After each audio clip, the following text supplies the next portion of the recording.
My name is Emily, I'm 31 years old and live in Portland, Oregon. I'm the lead user experience designer at a medical software company. The job is demanding, full of details and deadlines, but I love it, and for a while I truly believed my life was finally on track. Because beside me was Scott, my boyfriend turned fiancé of nearly 6 years. We met at a launch party for a mutual friend's new office.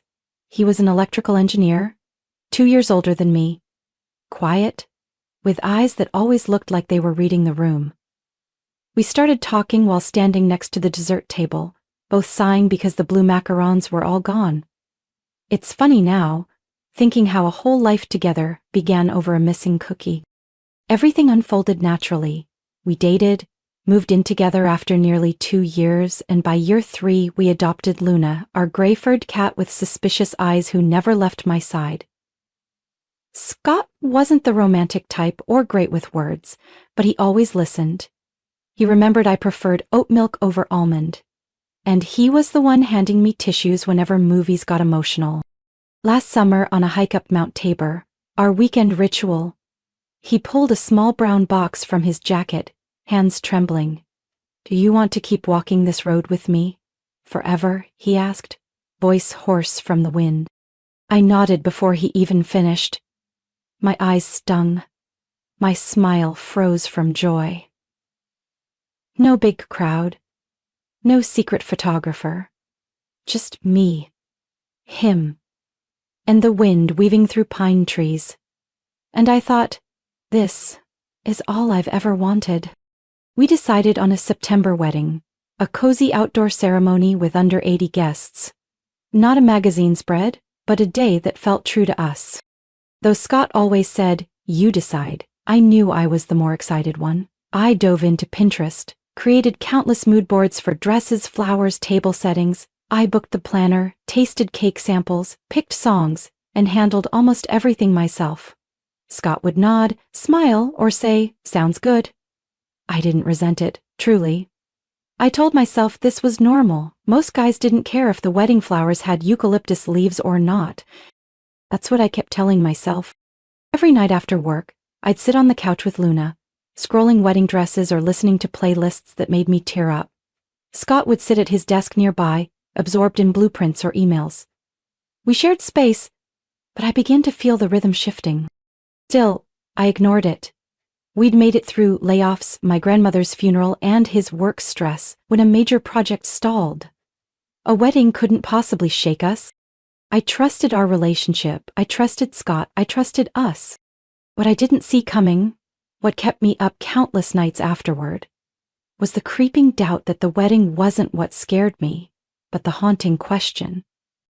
Did the man I love actually want to marry me, or was he just silently stepping back as I planned it all? I began noticing the changes in early April, just as Portland's rainy season ended. At first it was small. Scott stopped asking how my day went, didn't show interest in wedding updates. When I showed him our final invitation proof, he just raised an eyebrow and said, "Looks fine." No smile, no usual nod. I reassured myself, maybe he was just tired. He'd been talking about a big new resort electrical project in Bend. Not his to manage, but they kept looping him in since he had the most experience. So when he started coming home late, I didn't think much of it. "Who were you with?" I asked one night as the clock hit 10:37 and he walked in, cigarette smoke clinging to his jacket. He doesn't smoke, but Paul, his coworker and friend, does. "Paul and a few folks from the team," he said casually, like I'd asked about the weather. "We hit a bar on Fremont, there was a good game on." I gave a faint smile. "I thought we were going to go over the guest list tonight." He shrugged, kicked off his shoes and headed for the shower. The conversation faded into steam and running water. Weeks passed. The same pattern repeated. I'd text him flower options. He'd reply 3 hours later with "up to you." I'd suggest a spot for engagement photos. He'd leave the message unread. One Friday I came home early. I picked up lasagna from his favorite place and a deep red wine he adored. Lit candles. Played soft jazz. The music we used to listen to when we first moved in. He didn't show up, no text, no call. I ate alone, in silence.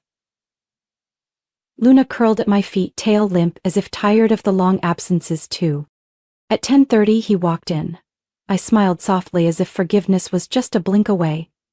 But he scanned the table and frowned. "What's going on?" he asked, exhausted. "Nothing," I said. "I just thought tonight would be a good time to talk guest lists." He said nothing, set down his keys, shrugged off his jacket, and muttered something I can still recite word for word. "Don't you think you're overdoing it? It's just a wedding, not a coronation." I stood, calm, deliberate, weighing every step between anger and heartbreak. I cleared the table, didn't say another word. That night he was asleep before I came to bed. The next morning I asked, "Scott, is something wrong?" He said flatly, "No, I'm just busy. I'm not paranoid." But women know. Our intuition whispers when something's off. And my heart, once so at peace in this love, now clenched every time his phone lit up. I used to be the one he clung to when exhausted. Now he clung to his phone. I tried not to check, not to snoop, not to become that kind of woman I swore I'd never be. But the cracks in my trust had started to show. And the thing that hurt most wasn't even the coldness. It was knowing he no longer saw me as someone worth sharing his thoughts with. I still remember that night, the soft chill of late April and the golden glow at the Italian restaurant near the Willamette River. I'd booked the table a week in advance, chosen the seat by the window for its perfect view, wore the plum-colored dress he once said made him want to propose again. I wanted to save something, or at least see if there was something left to save. I'd arrived 15 minutes late. No apology, just a stiff smile and a kiss on my forehead. He smelled of cologne and beer. I knew he'd been somewhere else, but I didn't ask. Not because I didn't care, because I was scared of the answer. We ordered the usual. I picked mushroom ravioli, he got rare steak, the dish he used to rave about. That night he barely touched it. One hand cut at his plate, the other flipped his phone face down every time I glanced over. I tried to pull him into conversation. About the dress fitting next week, the meeting with the wedding planner. Every reply was clipped like I was interrogating him, not sharing a future. "Scott, what's going on?" I finally asked. He looked up, and for the first time those eyes weren't familiar. No warmth. No trace of the man who once held me under a storm and whispered, "I choose you. Always." He put his fork down, arms crossed, then said, slow and quiet, "Have you ever thought maybe we're rushing into this?" Those words hit like a slap. "What do you mean?" I asked, voice shaking. "And I mean, it's not that I don't love you. But maybe I'm not ready for all of this. The wedding, the commitment, forever." I stared at him, speechless. He went on, like he'd rehearsed this. "Paul's right. Marriage changes everything. His wife was perfect, then suddenly, it all shattered. I don't want that." "You're comparing me to Paul's ex-wife?" "No, it's not that. It's just, lately I feel overwhelmed.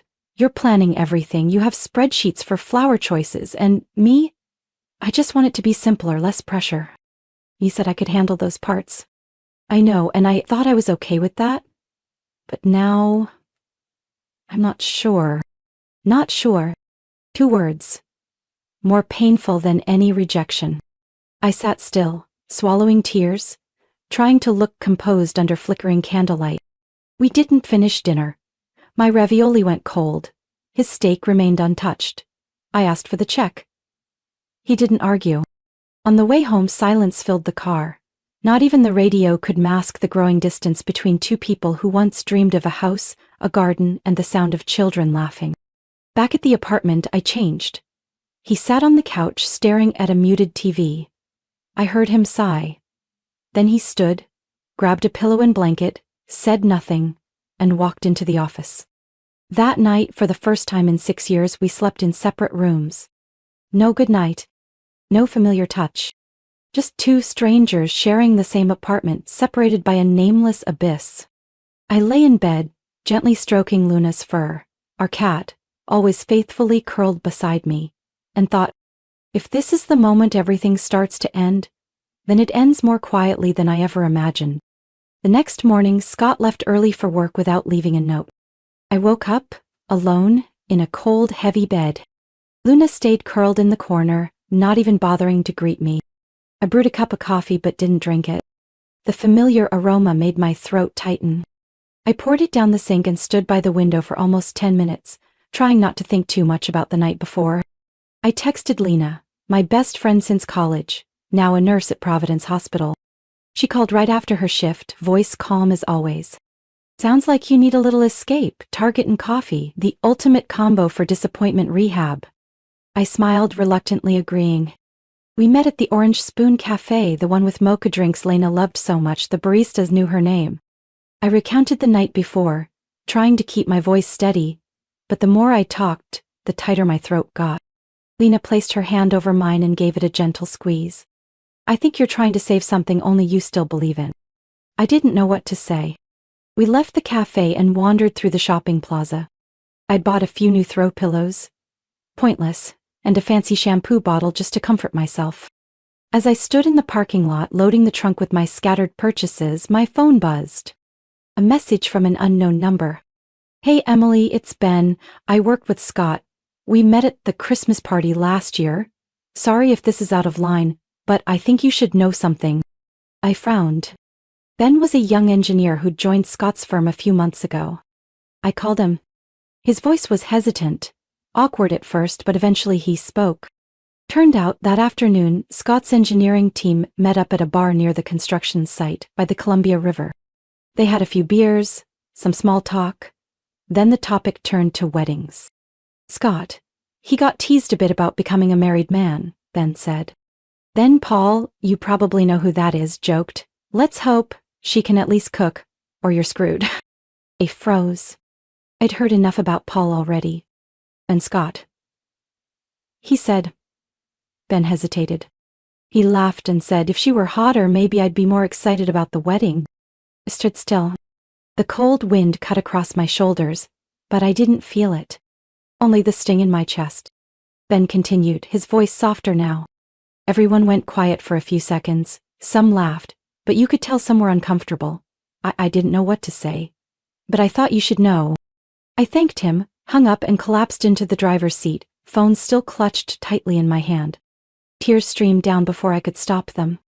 Not because it was a dumb joke, but because it came from the man I had once trusted completely. I had fallen for Scott when I was wearing ripped jeans and a college hoodie, hair messy and no makeup. He said my smile made the whole party feel calmer. And now, after 5 years together, countless nights side by side, and a heartfelt proposal, the thing holding him back was how I looked. I sat in the car for nearly 40 minutes.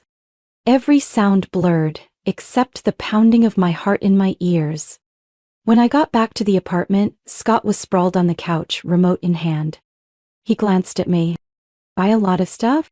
I didn't answer. I walked past him, took my bags into the bedroom, called Luna over, and locked the door. For the first time since we moved in together, I locked it from the inside. No knocking. No apology. I slid down to the floor, back against the bed, and realized something painful. I no longer felt like his fiancé. The next morning, I woke to the smell of coffee and the clatter of pans in the kitchen. Some part of me already knew what was waiting outside that door. I stepped out, face unwashed, heart still cracked. Scott stood with his back to me, in an old t-shirt and sweatpants frying bacon. Beside him, scrambled eggs, toast, and a glass of orange juice. He turned when he heard me. Or forced to smile. Voice barely above a whisper. Made you breakfast. Can we call a truce? I crossed my arms, eyes fixed on the plate like it was déjà vu. This wasn't the first time Scott used breakfast to apologize. But this time felt different. I got a call last night, I said, not breaking eye contact. From Ben. You remember Ben, right? Scott froze. The way he set the pan down, the break in his breath, everything confirmed what I already knew. He'll told me what happened at the bar. Silence. Just the drip of the coffee maker. You said something about how I look in front of everyone. Scott sat down, head in his hands. Emily, I was drunk. Paul kept pushing. Everyone was laughing. I didn't mean it, or didn't care. He looked up, eyes red.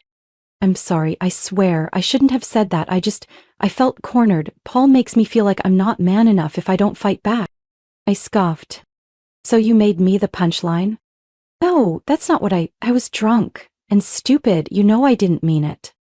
The problem, Scott, is that even if you didn't mean it, I still heard every word. He was silent. I looked around the kitchen we once picked out together. Every object, every drawer, had a memory.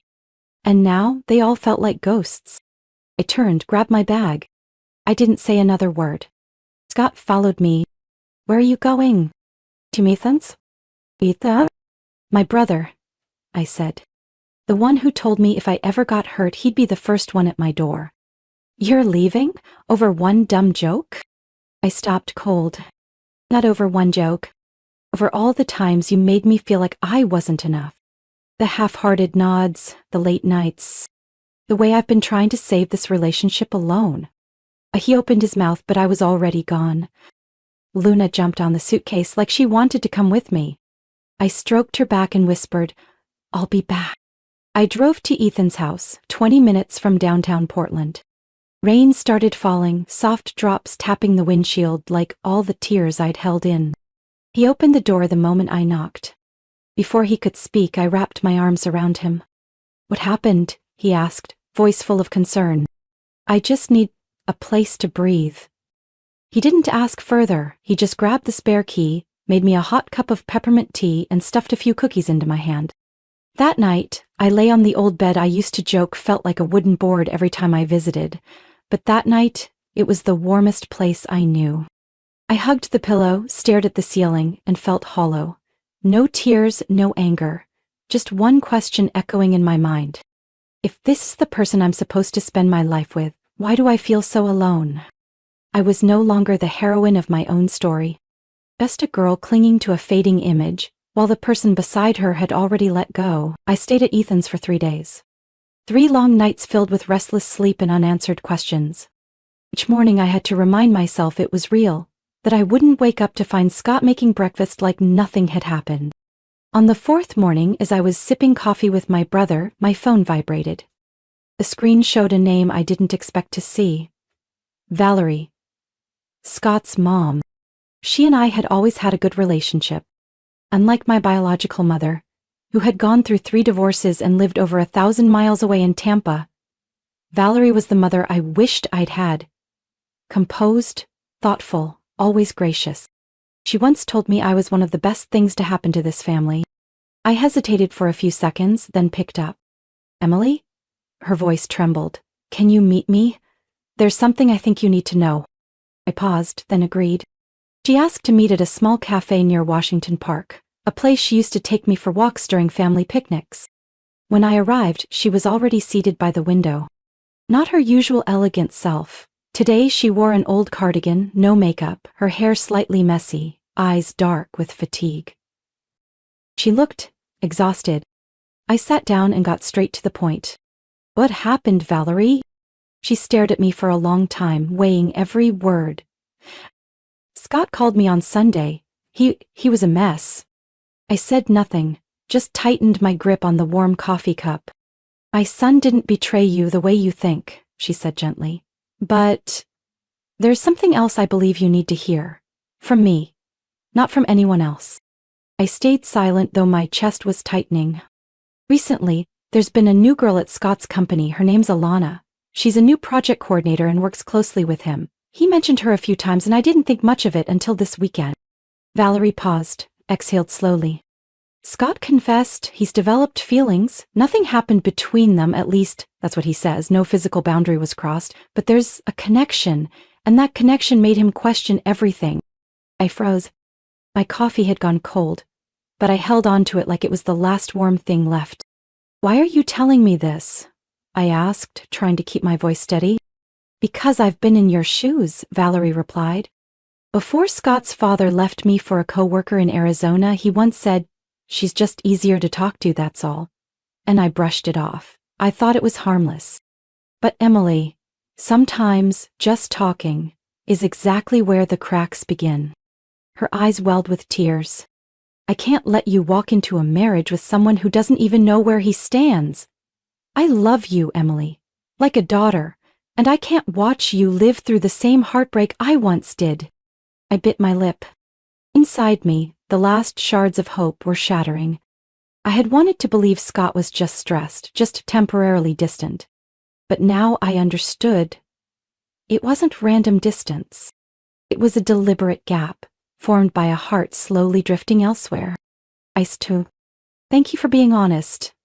You didn't owe me that, but you gave it, and I'm grateful. Valerie rose too, embracing me tightly. No matter what happens, you'll always be part of this family. Please don't forget that. I nodded and walked out of the cafe. The cool May wind stung my cheeks, but I didn't hide my tears. I walked slowly, dragging each step like I was trying to delay returning to the truth waiting in the apartment I used to call home. My phone buzzed. A message from Scott.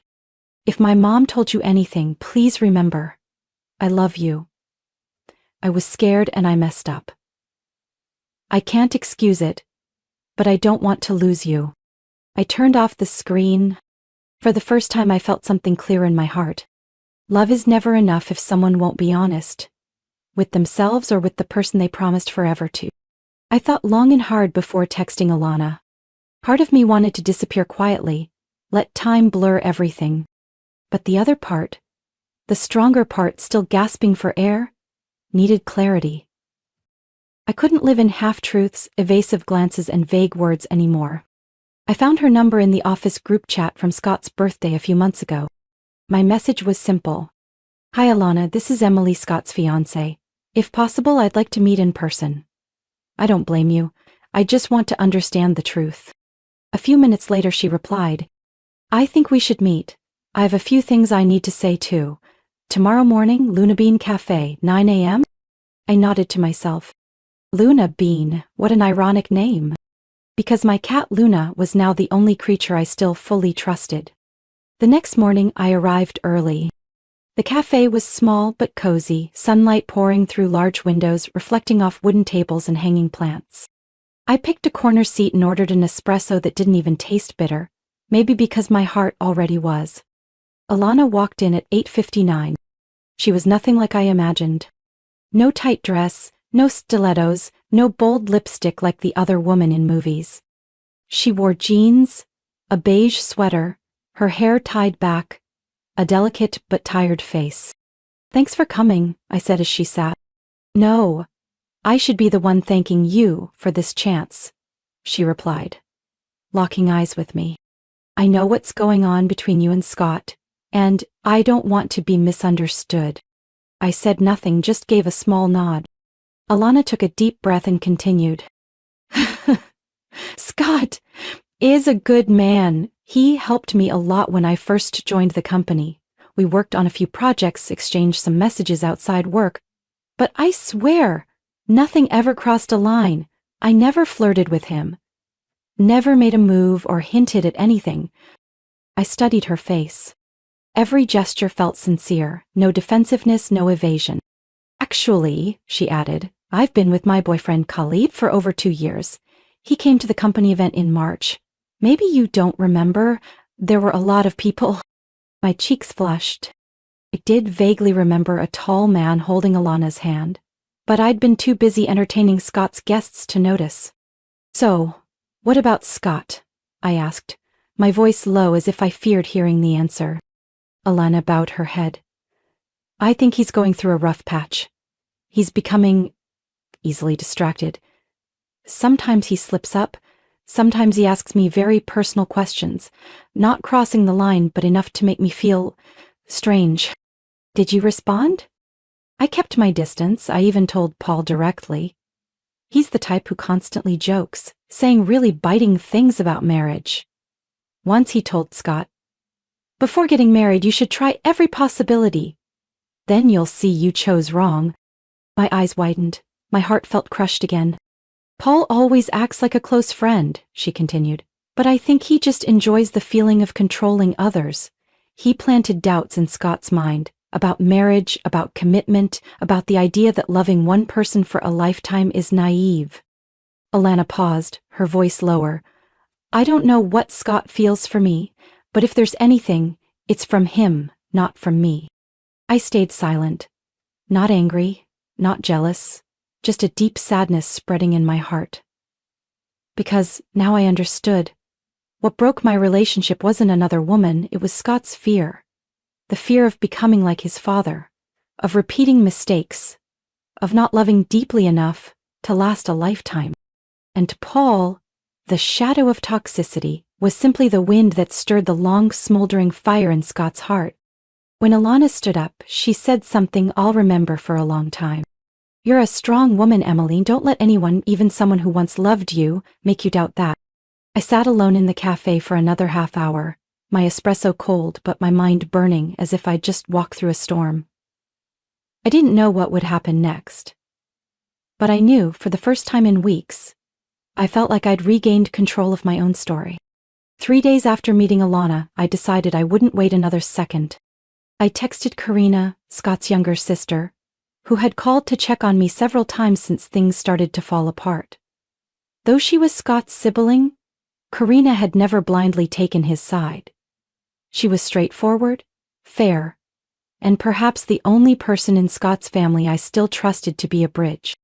Karina, I want to arrange a meeting. You, your mom, Scott, Paul, and me, not to argue, but to stop avoiding things. Karina called back immediately. You pick the time and place, I'll handle the rest. We met at Karina's small apartment in the Pearl District, the place where a surprise birthday party had been thrown for me 2 years ago. That day, Scott had knelt amid friends and family, saying, I can't imagine a life without you. Now thinking back, those words felt like an old film, shaky and blurred. I arrived early. Karina had set a simple table, some pasta boxes from a nearby Italian restaurant, mixed salad and juice. Valerie arrived first, hugging me tightly like a true mother. Paul came second, 10 minutes late, still wearing that smug smile as if everything was under control. And finally, Scott walked in. He looked at me, then quickly looked down. We sat around the table, no one touched the food. Valerie spoke first. We all know why we're here, and none of us will leave this room until everything is clear. AskManager.org+7 Lighthouse Writers Workshop +7 Tell us something, your story matters +7. I looked straight at Paul. I know what you said to Scott. About freedom, about being tied down, about Alana. Paul raised an eyebrow, shook his head. I was just joking, everyone jokes, it's guy talk. Karina's voice sharpened. You weren't joking, you were sabotaging. The atmosphere grew heavy. Scott placed his hand on the table, trembling slightly. Enough, he said softly. Emily deserves to hear the whole truth. It's all my fault.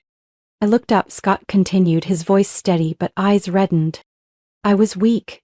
I let Paul plant fears in my mind that I should have shared with you, instead of hiding them. I didn't betray you physically, but I wasn't emotionally honest. And I'm no longer sure if I can be the husband you expect. I didn't cry. Not this time. I just asked, and where did that come from? From Alana? Scott shook his head. No. From myself. From the shadow of my father. The man who once said he loved my mom, then left with another woman. I'm afraid I'll become like him. Valerie clenched her hands. Karina sat up straight. I remained silent, waiting for him to continue. I let that fear control me. I let Paul, who doesn't believe in lasting love, be my compass instead of sitting down with the woman who's been by my side for 5 years. I turned to Paul. Who do you think you are to have the right to sow doubt in others' hearts? Paul sneered. Hey, I was just helping him stay alert. Not everyone is born to marry early and spend life counting bills. And do you think that's what being a friend is? Karina gritted her teeth.